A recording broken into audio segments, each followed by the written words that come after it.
out on our.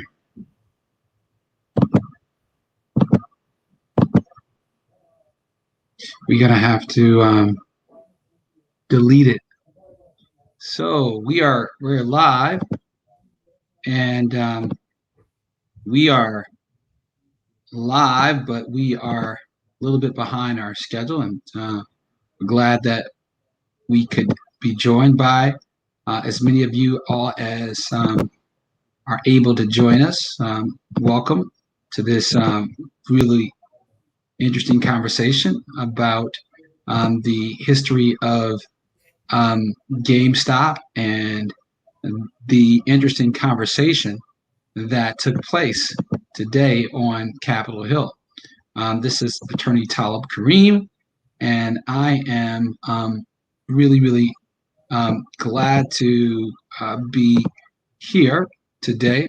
We have an interesting panel that is going to be taking place on a very interesting topic, and that is again all scheduled to take place this upcoming next week actually. So I was going to say it's upcoming Tuesday, but next Tuesday, I guess, is probably the more accurate way to describe it. This is going to be taking place next Tuesday, and we're really glad that we could preview this conversation today. We could have a pre-conversation, if you will, a pre-conversation about GameStop, a pre-conversation about Robinhood, and a pre-conversation about the future of online investments, and in particular, how to make an investment in a halal way. We're actually broadcasting simultaneously. We're broadcasting on YouTube. We're broadcasting on Facebook, and we're also broadcasting on the popular platform Clubhouse. If you have any questions or if you have any concerns that you want to share, if you have any ideas or thoughts about any of these topics, then we want you to join us either on Clubhouse, join us on Google, YouTube, that is, or join us on Facebook. And I see we've just been joined by someone. We ask that you subscribe to this channel. If you are new to this conversation, subscribe, like the conversation, and leave your comments or questions. And we will endeavor, with the help of the Almighty, to make sure that every question is answered and every comment is recognized. If you want to acknowledge who you are in this conversation, then feel free to just plop your name and we'll give you a shout out. Again, the Academy of Muslim Achievement is an organization that has been in operation since 2013, or actually 2012, when we organized one of the first galas to celebrate the Muslim community during the presidential inauguration. And we've been organizing these galas and the tributes to excellence, both in the Muslim and non-Muslim community, since that time. We have really been committed to promoting unity amongst the Muslim community, because we do know that there are forces in this world that are seeking to divide us both as Muslims and divide us as people. And that's the name of the game. And we are committed to doing the opposite by bringing people together, by highlighting the sacrifices that many people are making, some in the open and some in public, private. As you may know, the Quran speaks, and Allah says in the Quran, "Inna Allah ya'lamuna, inna Allah ya'lam, inna ya'lamuna anna Allah ya'lamu ma yusiruna wa ma yu'linun." Right? That verily they know that Allah knows what you both do in the public and that what you do basically in secret. and as a way of making sure that people are recognized for those things that they do, both in public and in private. We're here to have these conversations that we've been having now, monthly since the beginning of the year, to just discuss some of these topics of the day. And I think that the topic that we're discussing today, which is the issue of GameStop and the congressional hearing, is timely. And I want to first of all give thanks to the Almighty for our partners, both Islamic Relief and also Engage USA, as well as some of our other partners, such as Amana Mutual Fund, as well as we have also Hussein Abdullah, and we have other partners that you can learn about on our website, which is the Academy of Muslim Achievement. We can have our team actually put the link for the website to learn about both the events that we've had and who our partners are. If they can put that into the chat, that would be great. And then in addition, to also put the link for those who are interested in actually signing up for our next big event. So let's talk about the issue of the congressional hearing. Did you check it out? If you did check it out, again, throw into the chat what you thought about that conversation that was held. One of the first things that I saw, and perhaps interesting thing that came to my mind, again, we're talking about the GameStop conversation that was held today on Capitol Hill.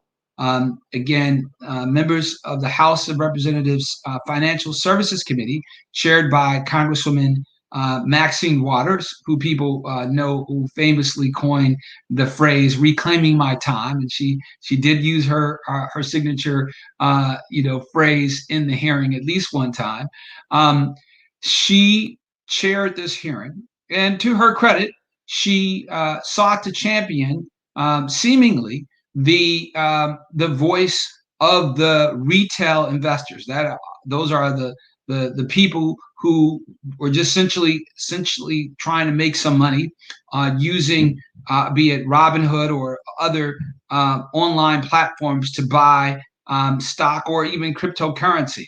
And as you may know, that many of them who sought to buy the stock or cryptocurrency were stopped in the process from buying this stock or cryptocurrency. So they were really, again, undone, if you will, because they had seized upon an opportunity to make a lot of money, because there was actually a hedge fund who had bet not only all of the stock that GameStop had, but bet, from my understanding, 50% more. So they bet again that 150 again 1.5 times the entire company would basically go under, if you will, or be less valuable than the actual company's value.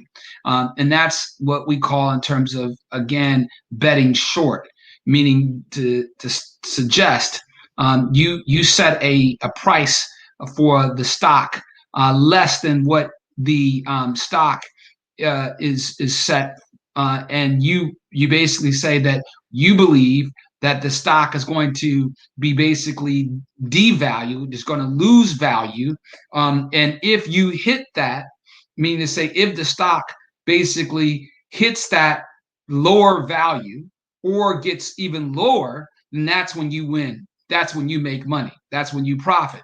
However, if it actually increases in value, then you have to cover those losses. And in this case, one of the leading hedge funds, which again, a company that was in the business of either betting that a company is going to lose or win, one of the leading hedge funds, Citadel Investments, in particular, and actually Melvin Capital to be particular, bet that, again, this company, GameStop, was going to lose significantly. And that led to a particular investor who came in and actually, found out exactly what was being done. And so let's talk about who are the key parties in this kind of saga. It's almost kind of like a play, right? Who are the key parties in this saga? But before we do that, I need to make sure that we set a kind of a framework, if you will, and that is what uh, should we as Muslims, who, and many of you all who are joining this conversation are Muslims, what should we as Muslims, um, what should we think about this whole conversation around trading stocks, trading cryptocurrency? What are the rules, if you will, for us? Well, we know that while we are, again, as people who are living in this society and living in other countries in the West, if you will, are working in a way that we are trying our best to both live comfortably, but more importantly, lived in a way that is not going to injure our relationship with our Creator, who we serve. We believe that we are nothing but servants of a Creator, and that our life is committed to making that Creator happy by living our lives in a way that furthers the values that He has established for us. And one of the values that He has established for us is the value of, again, giving to those who are in need, for example, being kind to our parents, being particularly generous to those who have lost their parents, the orphans, to those who find themselves homeless, for example, and also being dutiful to our neighbors. These are some of the key requirements for us as Muslims. And so when you think about that from an investment standpoint, you can basically believe and understand that because these are our values, those things that would contradict those values, for example, like alcohol or things that are involved in basically exploitation of people, financial exploitation, which is also known in parlance as usury or excessive interest or interest that is created unnaturally, if you will. These are things that we see as economic exploitations, and so therefore we as Muslims are not allowed to invest our money in those types of companies that are involved in those types of things, right? So I wanted to make sure we put that out there. Next, let's talk about the idea of what I was discussing earlier, and that is how companies are investing in other companies, hedging their bets, if you will, by making again bets that certain companies are going to basically over exceed expectations, exceed the current market price for those companies, right? Because they have done some research and they think that a company is worth more than what it basically is being valued at, and that's what you call basically buying long, or a company is worth more than what it is valued, and these companies are called hedge funds. And so these companies basically aggressively invest in these other companies, and they make these types of bets based upon this research. However, the critical kind of basically rubber where the or the place where the rubber hits the road is what happened in terms of this particular GameStop investment. And so there was a particular uh, retail investor. Some might call him a day trader, and I've learned that a day trader is a specific, title that has been given to a particular person who makes a significant number of trades, mutual or number or more than one types of trade on a particular day, and has a certain net worth that he gains from making stock. But this particular person, the stock trader named Keith Gill, who was also known as Roaring Kitty and had another AKA, which I won't necessarily use, he had done some research. And in that research found that, again, this one particular hedge fund called Melvin Capital. And again, some of these research points we can add into our actual our stream. My team can put some of those links that they've given in, and they may have some other background materials that you might see, before the conversation ends, to kind of emphasize some of these points that I'm making. But this particular gentleman, Mr. Gill, identified that this particular hedge fund, Melvin Capital, had shorted the company GameStop beyond what it should have been shorted, and not just GameStop, but several other companies. And there were a list of about 50 companies that Mr. Gill and others on the popular Reddit platform or Substack called WallStreetBets had been studying. And so this is something that needs to really be brought out, that these people weren't just basically, ignorant investors. They weren't just people who were just, grabbing,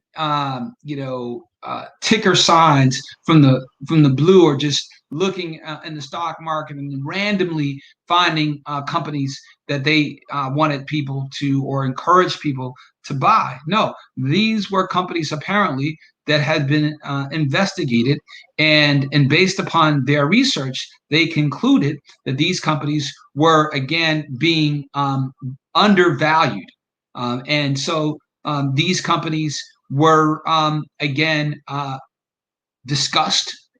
They were analyzed amongst themselves, and they were basically encouraged. People were encouraged to begin investing. And from my understanding, beyond again Mr. Gill's investment and his conversations with some of the colleagues that were on this Reddit Substack, if you will, or this Reddit community called WallStreetBets, there were some institutional investors or some larger investors who began to take notice that what they were researching was actually correct. That Melvin Capital had again made bets against GameStop and other companies well in excess of what should have even been permitted. And so, because these huge investment companies had been, making, tens of millions, if not billions of dollars off of essentially taking value out of companies, they saw this as an opportunity to get back at these companies that were raiding. These investors were essentially raiding companies. Some of the companies who, again, were popular, they saw it as an opportunity to take a shot at these companies. And that's what was happening with respect to, again, this Reddit community called GameStop. Now, what happened next? Well, after this large investor began making investments, other people began to make investments, and as a result, including some of the titans in Silicon Valley, such as Elon Musk and and other large players. I think that Shamath Chapiapia, and I know I'm butchering his name, so please forgive me for those people who are listening who know his name. If you want to drop his name, you can do that. They began making investments in GameStop and some of the other companies that were shorted by Melvin Capital. And as a result, around the last week in January, it really came to a fold where, again, suddenly, both GameStop as well as some other companies such as BlackBerry, other companies such as those that, in fact, I even made it was interesting, and I'll kind of put a pause here.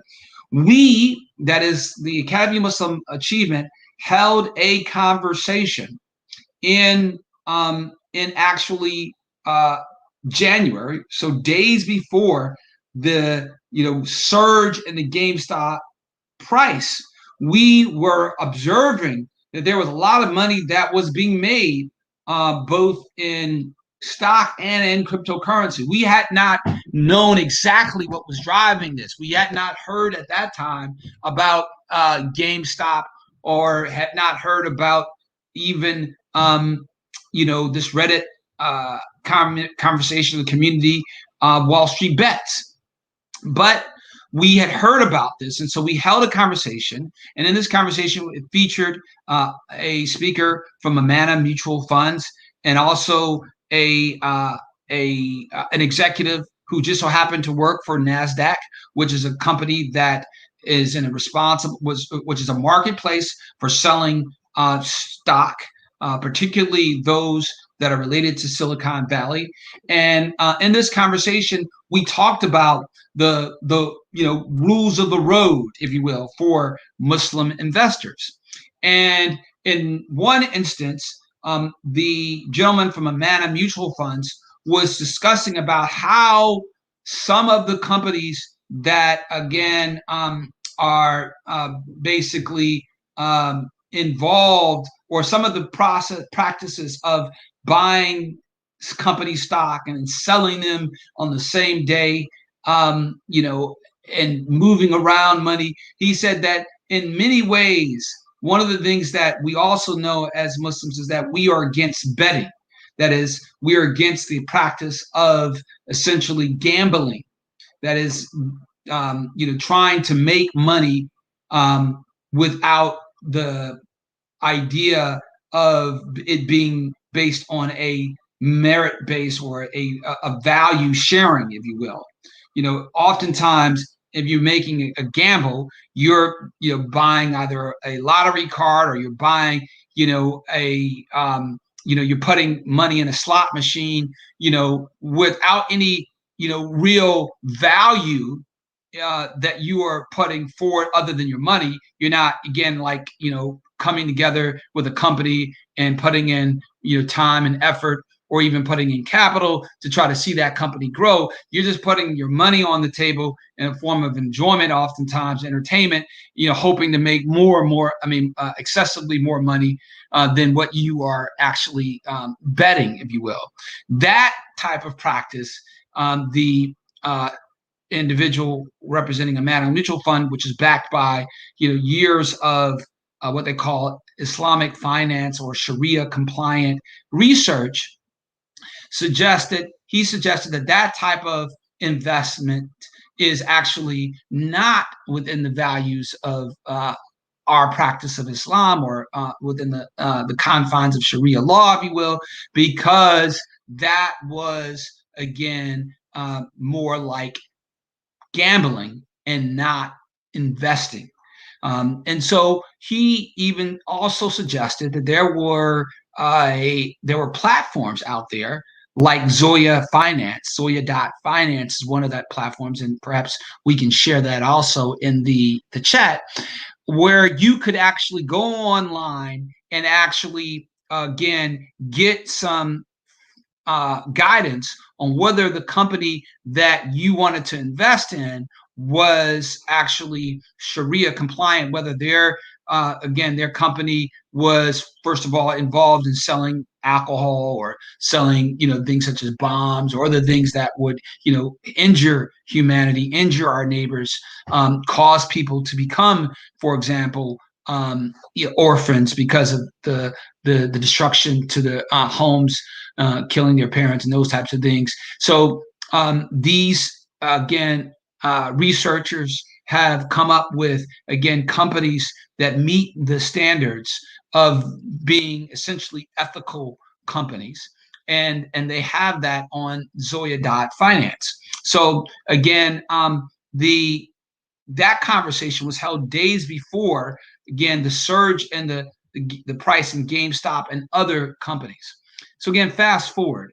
So during the days that followed that, I think it was the last Wednesday in January, given during the days that followed that, what happened was that on the one hand, Robinhood, which was a company that was being used by a lot of retail investors, they began to get pressure from this clearing house, if you will, which is a privately run organization that, in my understanding, includes, again, one of the owners now of Melvin Capital, that is Citadel, who was also an investor in Robinhood.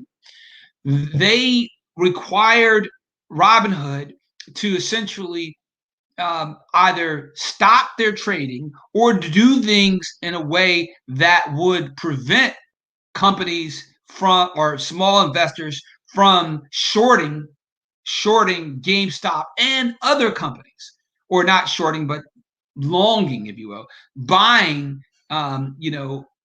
these options to, and also, or even buying either options or buying the actual stock itself.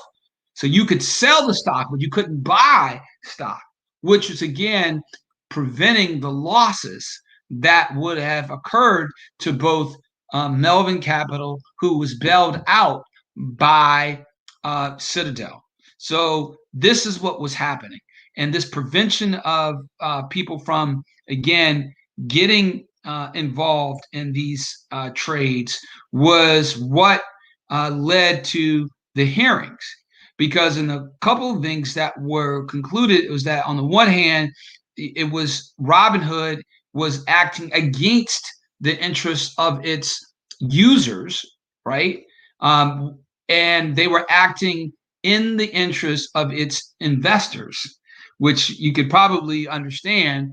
If you have a choice, a lot of companies will make a choice not to, piss off its investors and piss off its users. And that's it should be illegal. And some people are saying that it is illegal.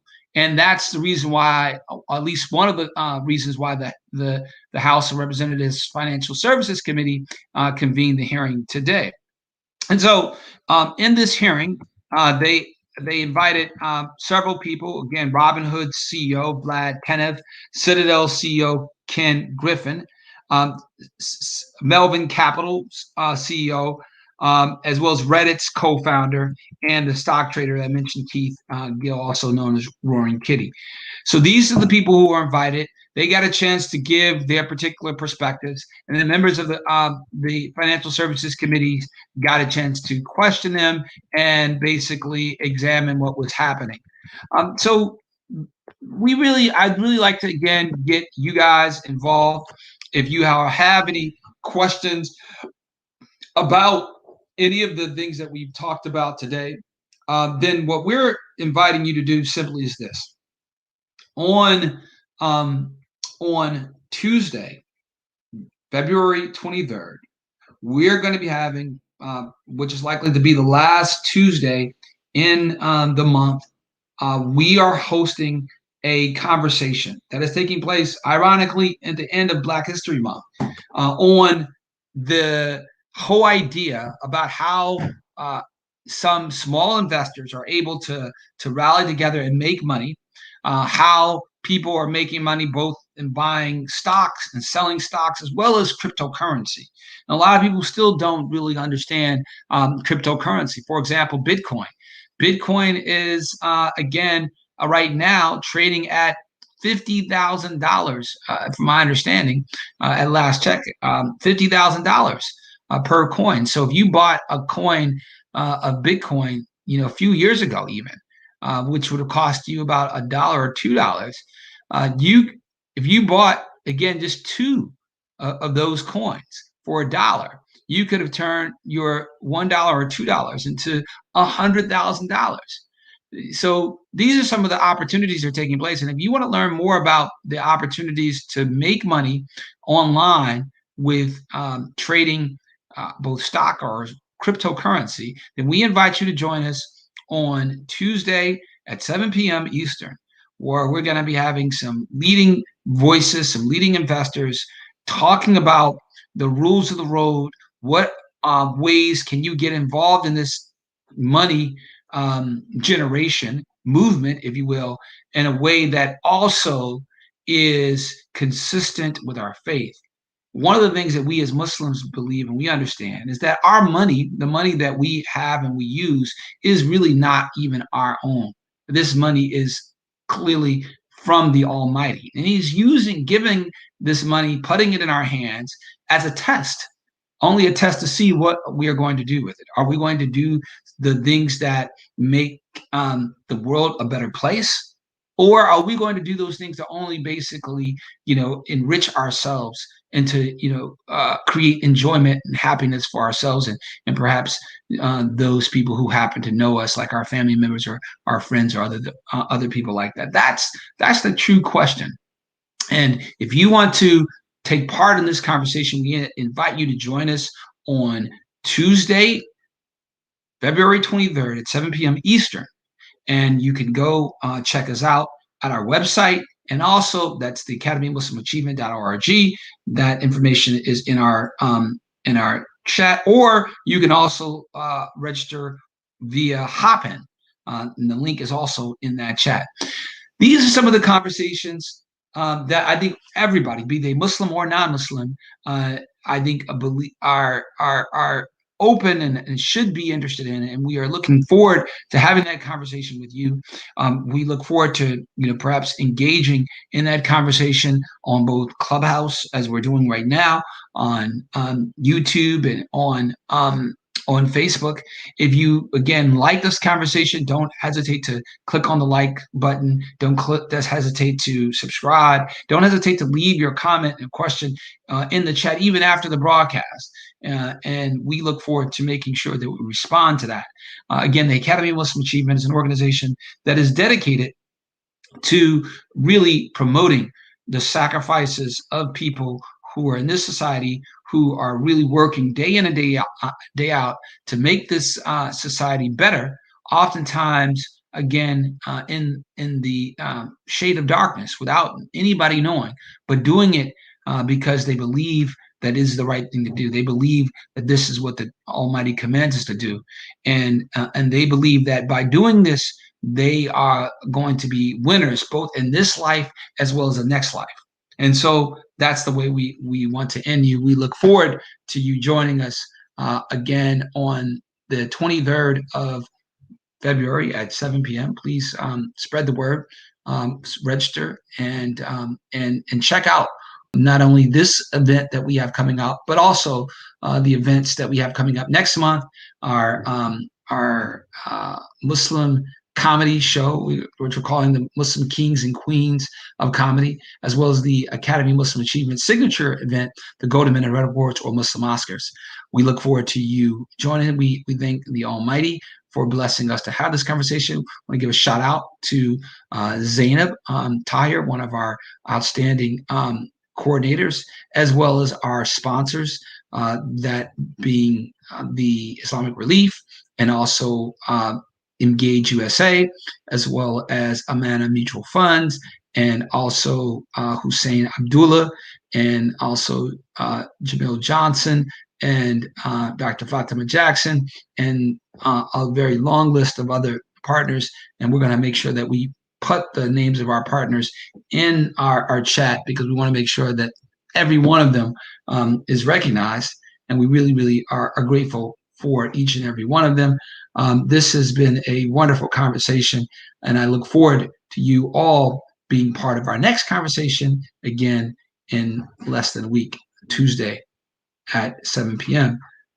Again, may the Almighty be with each and every one of you. May He shower upon you His mercy and His blessings. May He give and fortify you with all of the abundance that you seek in a way that is going to be a benefit to not just you, but those who are around you. May we always seek to take care of our our, our parents.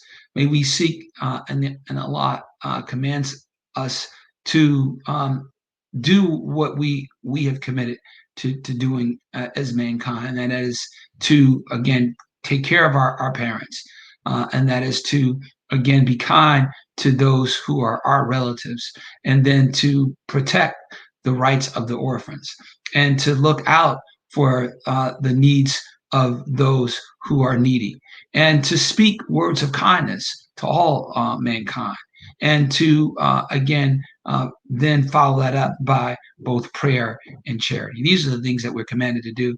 These are the things we seek, to collectively do with you, and these are the things that we're looking forward to champion and to celebrating all those people who take this commitment seriously and work on a daily basis for that, both those who are celebrities as well as those who are individual celebrities, lawyers, doctors, teachers, firefighters, members of our community who may be even grocery workers, or who may be working as sanitation workers even.